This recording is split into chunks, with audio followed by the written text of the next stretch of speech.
자, 그런 후에 이제 바울은 11절 이하에서 여자 중직자들에 대해서 언급하고 있어요. 여자들도 이와 같이 정숙하고 모함하지 아니하며 절제하며 모든 일에 충성된 자라야 할지니라 그랬죠.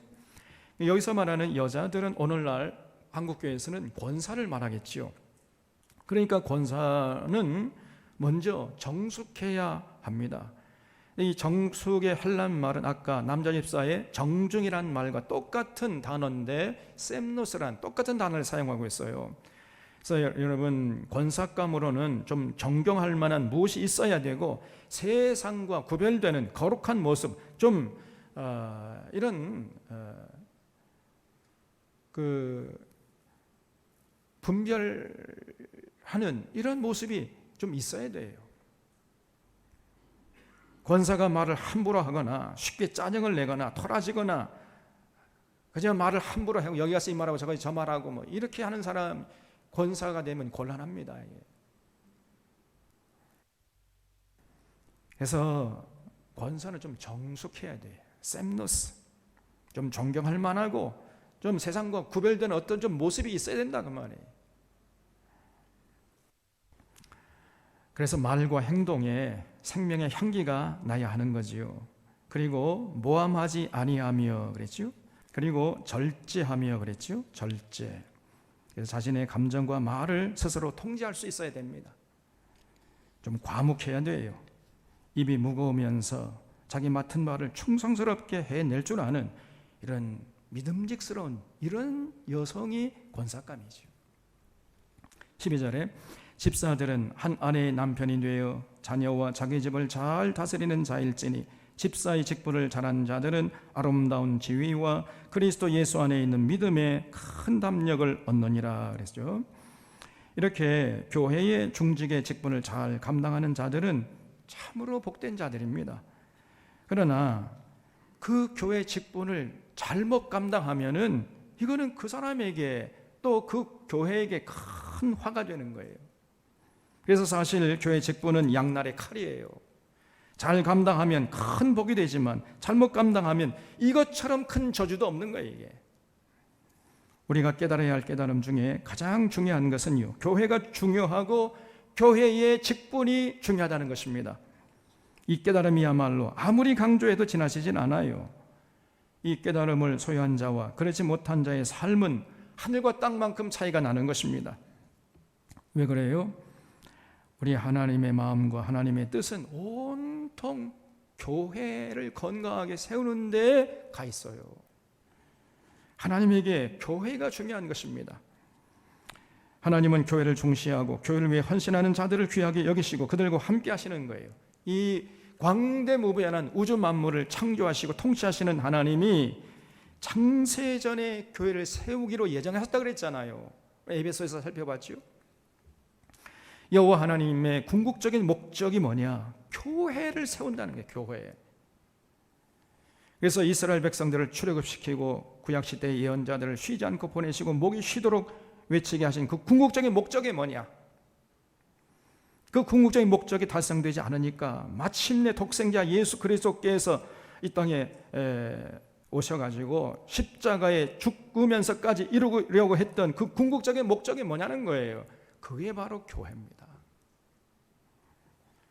하나님의 관심은 온통 교회에 집중되어 있는 거예요. 삼위일체 하나님이. 그만큼 우리 삼위일체 하나님은 교회를 소중히 여기시는 거예요. 그래서 나라도 중요하고 정부도 중요합니다만은 정부라든가 국회라든가 사법부라든가 이런 것들은 하나님께서 궁극적으로 성취하려고 하시는 교회가 완성될 까지만 임시적으로 있는 것들이에요. 영원한 공동체가 아닙니다. 그러나 교회는 영원한 공동체. 그래서 교회를 세우기 위해서 행정이 필요하고 질서가 필요하기 때문에 정부가 있는 것이고 국회가 있는 것이고 사법부가 있는 것입니다. 그 정도로 교회가 하나님에게 소중한 거예요. 교회가 건강치 못하면요, 하나님의 뜻이 이 땅에 이루어질 수가 없잖아요. 교회가 병들어 버리면 하나님도 속수무책이에요. 그 정도로 교회가 소중한 것입니다, 여러분. 우리 사랑하는 사론의 교우들은 교회의 소중함, 교회의 직분의 소중함을 절실히 깨닫는 자들이 될 수 있기를 바랍니다. 이런 깨달음이 있는 자는 교회를 소중히 여기고 교회의 직분을 소중히 여기고 교회의 직분을 영광스럽게 생각하고 사모하는 거예요. 이런 깨달음을 가진 자가 참 지혜로운 자고 그 대표적인 사람이 바로 바울이었어요. 바울이 그 다메섹에서 부활하신 예수를 만나보고 나니까 그렇구나, 이 교회가 너무 소중하고 그러므로 교회의 중직을 올바로 세우는 게 이게 너무나 중요한 것이구나, 이걸 깨닫던 것입니다, 여러분. 그래서 바울은 교회를 위해서 헌신하는 것을 영광스럽게 생각하고 자신의 모든 것을 쏟아부어 가면서 그런 올곧은 사람들을 교회의 기둥감으로 세우려고 헌신했던 거예요. 그리고 지금 사랑하는 아들 디모데에게 교회의 기둥감들에 대해서 지혜를 나눠주고 있는 것입니다. 14절에 내가 속히 내게 가기를 바라나 이것을 내게 쓰는 것은 만일 내가 지체하면 너로 하여금 하나님의 집에서 어떻게 행하여야 할지를 알게 하려 함이니 이 집은 살아계신 하나님의 교회요 진리의 기둥과 터니라 그랬죠. 거기 이 집은 살아계신 하나님의 교회요 진리의 기둥과 터니라에 줄을 쳐 주시기 바랍니다. 여러분, 이 말씀이 너무 중요한 거예요. 교회가 뭐냐? 교회는 진리의 기둥이요 진리의 터입니다. 아멘이십니까? 다 동의하시죠? 교회는 뭐냐? 교회는 진리의 기둥이요 진리의 터예요. 다시 말해서 교회가 진리로 무장하고 있지 않으면 그건 교회가 아니라는 것입니다. 절대로 그 건강한 교회를 유지할 수가 없어요. 그래서 반드시 모든 교회는 성경의 모든 진리로 무장하고 있어야 돼요. 그래야 교회죠. 다시 말해서 목사나 장로나 안수집사나 권사나 일반 집사님들이나 모든 교우들이 할 것 없이 모두가 성경의 진리로 무장하고 진리를 앞세워 살아가려고 해야 된다 그 말이에요.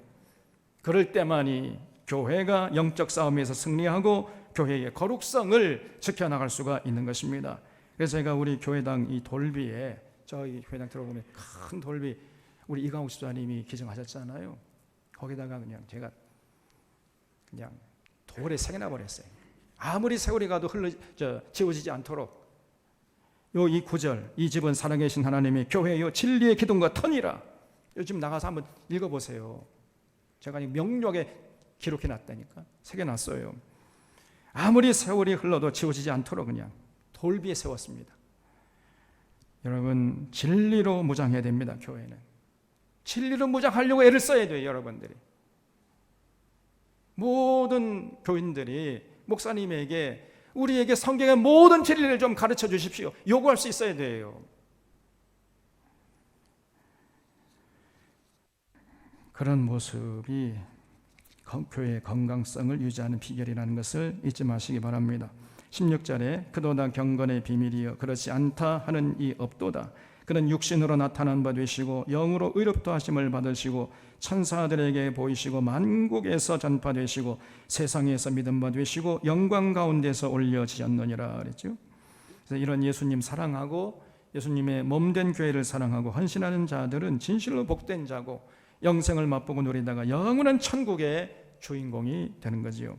자, 이렇게 바울은 3장 전체를 통해서 교회의 중직자들의 조건에 대해서 언급하고 있는데, 한마디로 하면은 교회 중직자들은요, 그 인품과 삶이 주변 사람들에게 인정받고 존경받고 심지어 믿지 않는 사람들에게까지도 인정받고 칭찬받고 존경받을 수 있어야 된다는 거예요. 예수 그리스도의 은혜로 구원받고 그 믿음 위에 굳게 서서 세상에 나아가서 착한 양심과 영적 분별력과 통찰력을 가지고 또 진리로 무장하고 예수 그리스도의 인품과 성품을 닮아가려고 하고 하나님의 뜻을 받들어서 사는 이러한 모습이 있어야 된다는 거예요. 그런 자들이 교회 기둥감이라는 거예요. 하나님은 오늘도 이런 올곧은 믿음의 소유자들을 찾고 계시는 것입니다. 그런 자들을 교회 중직자로 세우셔서 교회를 통해서 세상을 구원하려고 하시는 것이 하나님의 뜻이에요. 이런 올곧은 사람들이 주님의 몸된 교회를 세우는 기둥감이라는 것을 사랑하는 사론의 교우들이 마음속에 잘 정리할 수 있기를 바랍니다. 자, 그러면 이런 중직자를 교회가 이제 키워내야 되는데 어떻게 해야 키워낼 수 있겠습니까? 그 비결에 대해서 바울이 4장에서 말씀하고 있어요. 1절에 그러나 성령이 밝히 말씀하시기를 후일에 어떤 사람들이 믿음에서 떠나 미혹하는 영과 귀신의 가르침을 따르리라 하셨으니 자기 양심이 화인을 맞아서 외식함으로 거짓말하는 자들이라. 혼인을 금하고 어떤 음식물은 먹지 말라고 할 터이나 음식물은 하나님이 지으신 바니 믿는 자들과 진리를 아는 자들이 감사함으로 받을 것이니라. 하나님께서 지으신 모든 것이 선함에 감사함으로 받으면 버릴 것이 없나니 하나님의 말씀과 기도로 거룩하여짐이라 그러죠. 거기 혼인을 금하고 어떤 음식물은 먹지 말라고 할 터이나에 줄을 쳐주시기 바랍니다. 이 초대교회의 영지주의자들을 말하는 거예요. 초대교회의 영지주의자들이 교회를 정말로 많이 어지럽혔던 것입니다. 근데 이 영지주의자들은 이원론자들이었어요. 이 세상과 저 세상을 나누고 육체와 영을 나눴습니다. 이 세상은 악하고 장차 죽어서 가게 되는 저 세상, 저 피안의 세상은 선하다, 이렇게 가르친 거예요. 또 인간도 육체와 영으로 되어 있는데 육체는 악하고 영은 선하다, 이렇게 가르쳤어요. 그래서 인간은 뭐냐? 인간은 선한 영이 악한 육에 갇혀 있는 존재다, 이렇게 정의를 했어요. 선한 영은 선한데 이 선한 영이 이 악한 육체에 갇혀 있는 존재, 이것이 인간의 실존이라는 거예요. 그래서 이들은 이 악한 육의 요구를 일체 거부하는 것이 중요하다고 가르치면서 엄격한 금욕주의를 요구했다는 것입니다. 그래서 혼인도 금하고 음식도 철저히 절제하라, 이렇게 강요했던 거예요. 그래서 부부관계도 해서는 안 되고 음식을 맛있게 먹는 것, 이걸 아주 부정적으로 이렇게 가르쳤던 거예요. 이런 영지주의 이단 사상에 물들게 되면은요, 절대로 교회의 기둥감을 키워낼 수가 없는 거죠. 그래서 잘못된 가르침을 따르지 않도록 경계하는 것이 올곧은 기둥감을 키워내는 첫걸음이 된다는 거예요. 이런 바울의 권면을 오늘날 우리 사론의 교우들의 마음에 깊이 새길 수 있기를 바랍니다.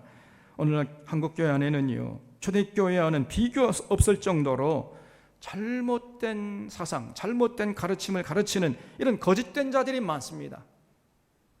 정말 기가 막힐 정도로 엉터리 같은 주장을 해야 되는 사람들이 많아요. 기복신앙이나 신비주의 신앙이나 극우 이념을 자극하는 이런 자들로 넘쳐나고 있습니다.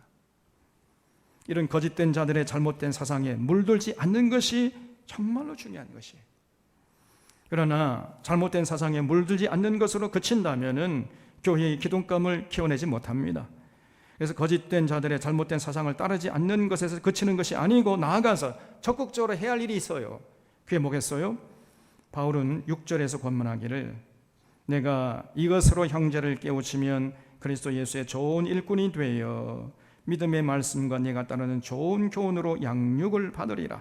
망령되고 허탄한 신화를 버리고 경건에 이르도록 네 자신을 연단하라. 육체의 연단은 약간의 유익이 있으나 경건은 범사에 유익하니 금생과 내생의 약속이 있느니라. 미쁘다 이 말이에요. 모든 사람이 받을 만하도다 그랬죠. 거기 망령되고 허탄한 신화를 버리고 경건에 이르도록 네 자신을 연단하라에 줄을 쳐시 바랍니다.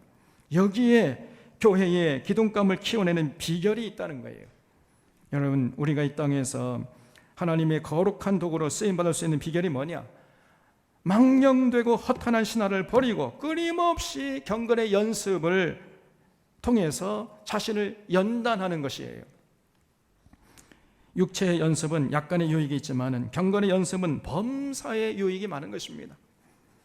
그래서 금생뿐 아니라 우리가 죽어서까지도 우리에게 유익을 주는 것이 경건의 연습과 훈련이라는 거예요.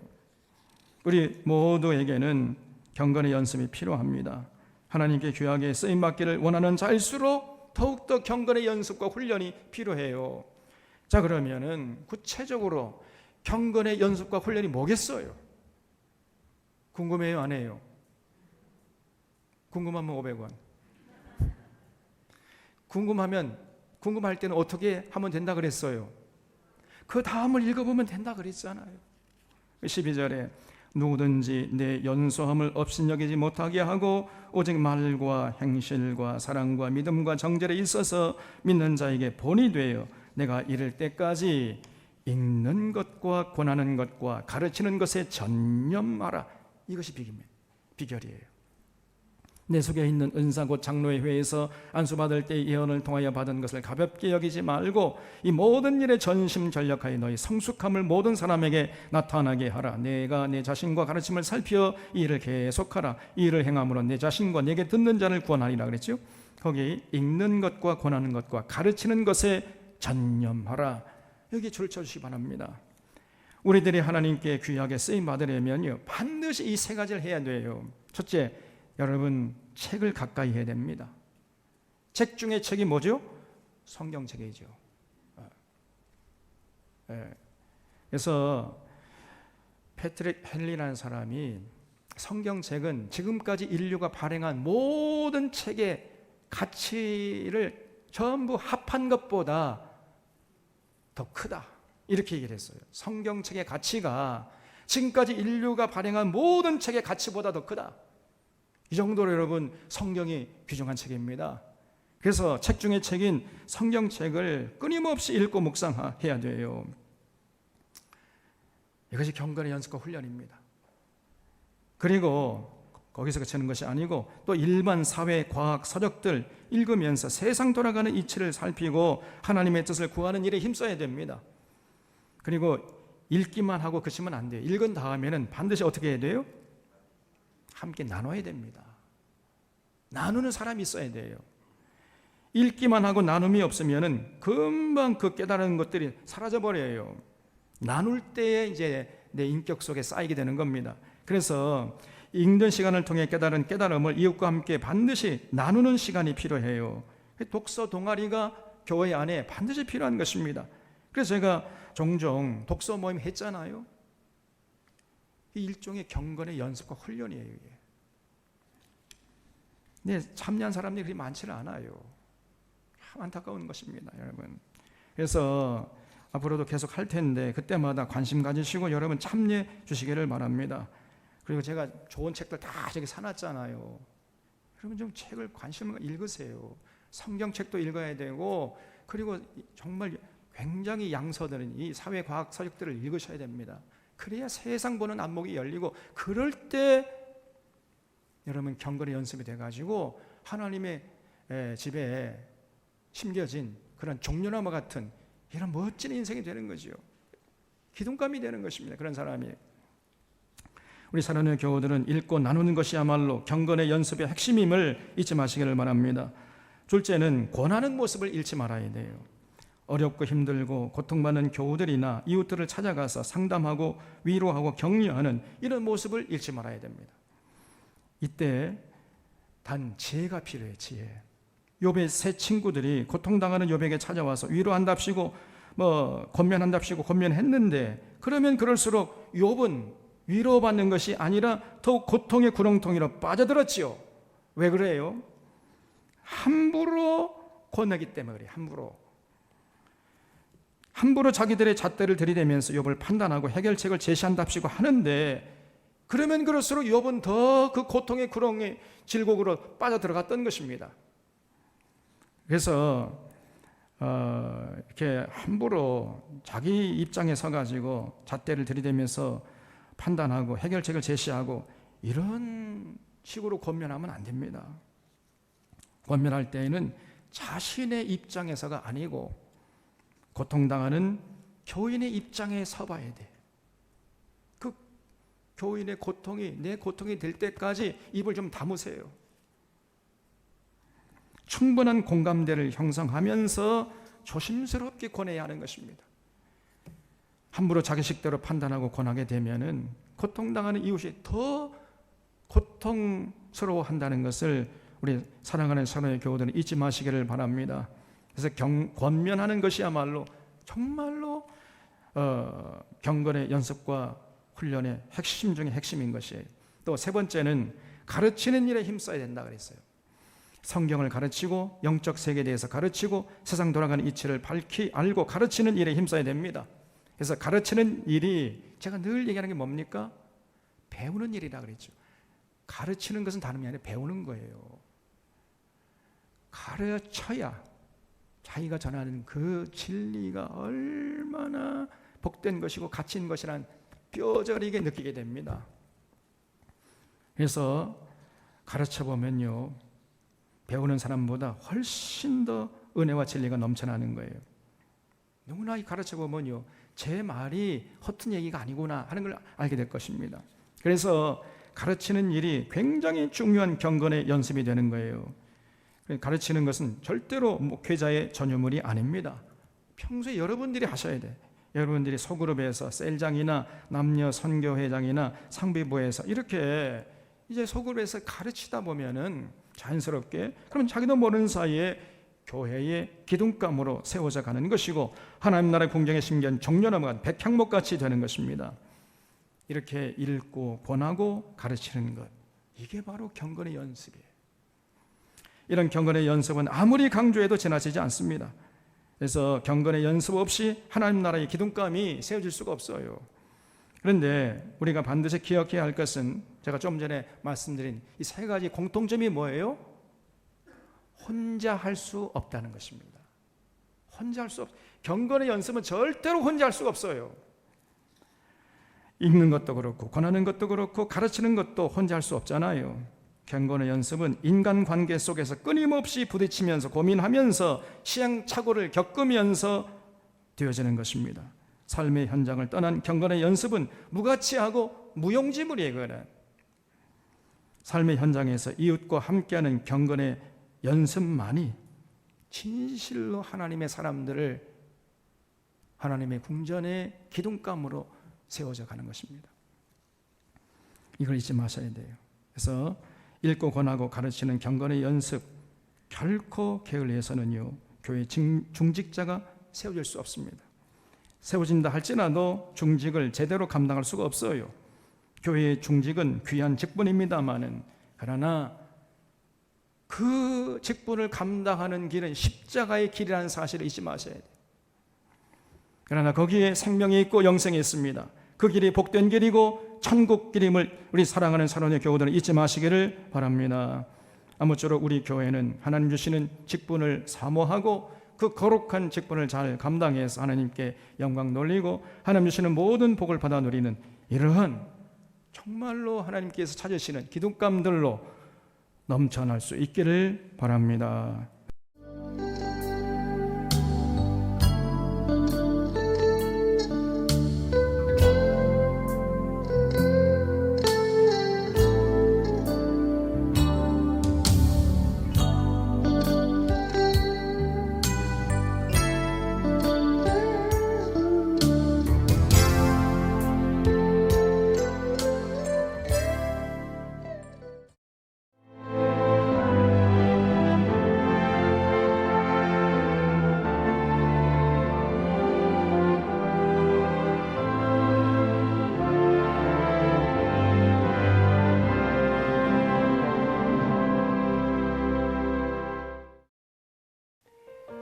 CBS를 사랑해 주시는 전남 지역 청취자 여러분, 안녕하십니까? CBS 재단 이사장 꿈의 교회 김학중 목사입니다. 여러분의 사랑과 관심 덕분에 전남 CBS가 순천시 장천동에 새로운 사옥을 마련하게 됐습니다. 이 방송국 사옥이라는 것은 단순히 건물을 짓는 의미에 지나지 않습니다. 전남 지역 복음 전파와 특별히 다음 세대를 위한 미래 비전을 세우는 일입니다. 코로나19로 모든 활동이 중단되고 또 관계가 단절되는 상황이지만 우리 CBS 방송만큼은 우리의 발길이 닿지 않는 곳까지 구석구석 하나님의 말씀을 전하는 위대한 힘을 지니고 있습니다. 이 방송이 믿음의 반석 위에 굳건히 세워질 수 있도록 여러분들께서 벽돌 한 장 한 장씩 쌓아가는 마음으로 전남 CBS를 위해 후원해 주시고 기도해 주시기를 간곡히 부탁드립니다. 여러분의 이 작은 행함이 CBS를 통해서 교회 공동체를 회복하고 누군가의 믿음을 소생시켜 줄 굳게 믿습니다. 여러분 한 분 한 분을 축복합니다.